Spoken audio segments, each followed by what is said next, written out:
Over section 5.8. Now hopefully you had time to do your pre-class, and here are your answers. So number 1, the answer is 3x squared plus 7x plus 2.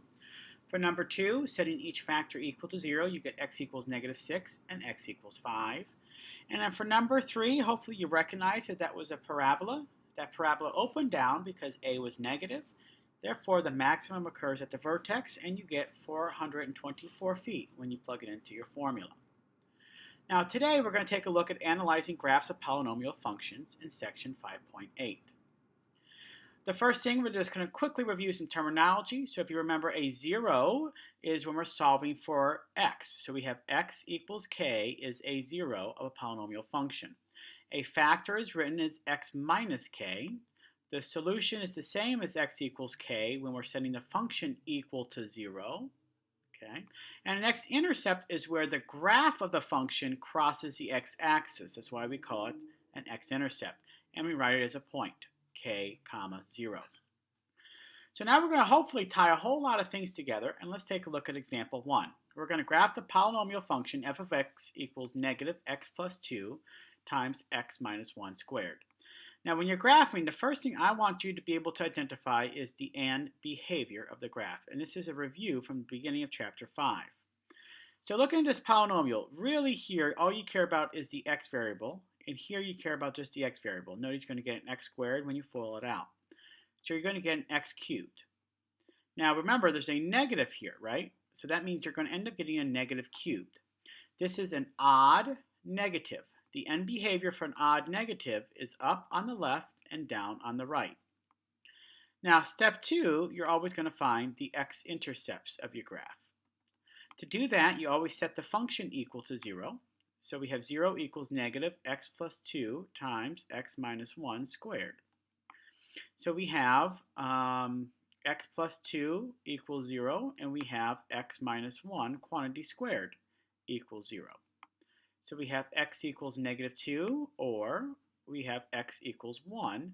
But 1 repeats how many times? It repeats twice. And that's important because it tells us something about the graph of the function. Now the next thing is we need additional points, and I'm going to talk about some additional ones in just a second. But right now we can find the y-intercept of the graph, and that's when we let x be 0. So we have y equals negative 0 plus 2 times 0 minus 1 squared. So we get y equals negative 2. Okay. Now, plotting the points. If I go over to the graph here and I plot the point negative 2, it repeats an odd number of times, so I know the graph's going to cross there. I plot the point 1 as the x-intercept. I know it repeats an even number of times, so the function's going to touch it and turn around there. And then I plot the y-intercept here. Now, another point we can find, it would be really nice if I could find that point there. Notice how this is relatively a small point. This is called a local minimum because it's small for values close to it. And then this x-intercept turns out to be a local maximum. Okay, so we can find those additional points on the calculator. Okay, and then pulling all that together, connect the dots using the end behavior because I know it ended up on the left and down on the right. If I go to the calculator over here and I hit y equals, and if I type in the function for number 1 and I hit graph, it's going to give me a graph. Now if you remember, you can always hit second graph and get the table feature, and that will give you a whole bunch of points. So if I hit second table, here's how you can always grab a whole lot of points and use that to help graph your polynomial function. Now, in particular, I may want you to find these local minimum and local maximum points. So to find those, what you want to do is you want to hit the second trace button, which is the calc feature. And notice, in addition to finding zeros, which we could do on the calculator, we can also find minimums and maximums. So let's see if I can find this minimum value. We're going to choose option number 3, enter. Now, it says left bound. The calculator says I need to move this little blinking X and move it to the left of where I think the minimum is. So I'm just going to arrow over to the left, arrow to the left, arrow to the left. And there's someplace on the left of that minimum. I might hit enter. And then the right bound, I do the same thing. And I just arrow over to the right of someplace on my minimum. That looks good. And then the last thing the calculator asks for is, do you want it to guess? And you say yes. And there you go. You get the minimum is about at -1, comma, -4. So here's -1, -4. That was about the local minimum. And let's see if we can find this local maximum. You do the same process, second, calc. You go to option number 4 for maximum, enter. You go to the left of where you think the maximum is. So I'm just going to arrow over close to where I think the left is. That looks to be the left. I hit enter. I arrow over to the right of where I think that maximum is. And then I hit enter. And I hit enter on guess. And it's going to guess for me at 1, comma, 0. See how small that is? That's scientific notation. So it's about 1, 0. Okay. And pulling all that information, we can use the table values, get extra points. We can find local minimums now, local maximums. We really get a great picture of the function. Now, those local maximums and local minimums are actually called turning points because that's where the function turns. So local maximums and local minimums are where our polynomial function will turn.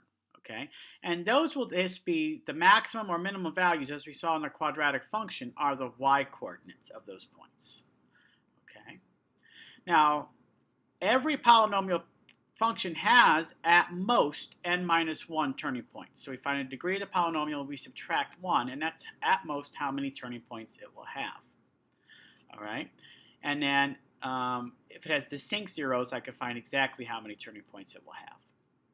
So let's try example 2.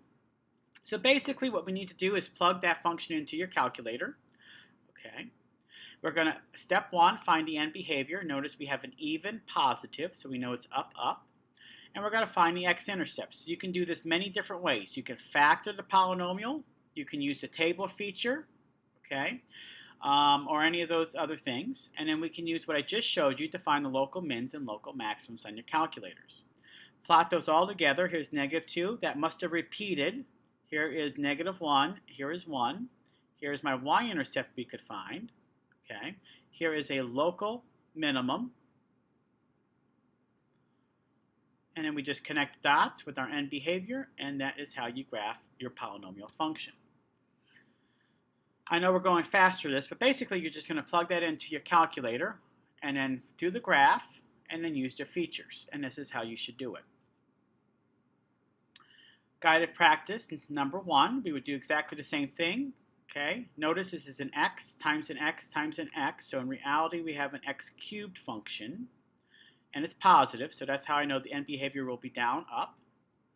I use my calculator to find the x-intercepts. Remember, you can use the second table feature and find where the y value equals 0, or see where it crosses on the graph, and then use the trick for second calc and find the local minimums and local maximums. Plotting all those points, here's -2, here is 1, here is 3. I don't know what the y-intercept is. That would be hard to find. Here is a local max that my calculator would tell me. And then here is a local min that my calculator would tell me.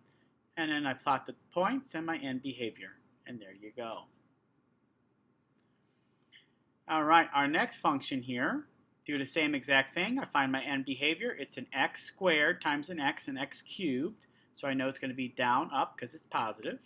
My x-intercepts are at 1 and at 4.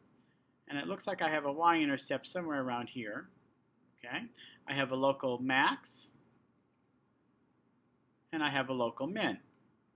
Using the calculator to find that. Bingo. Connect the dots. Use my end behavior. And there's your polynomial function.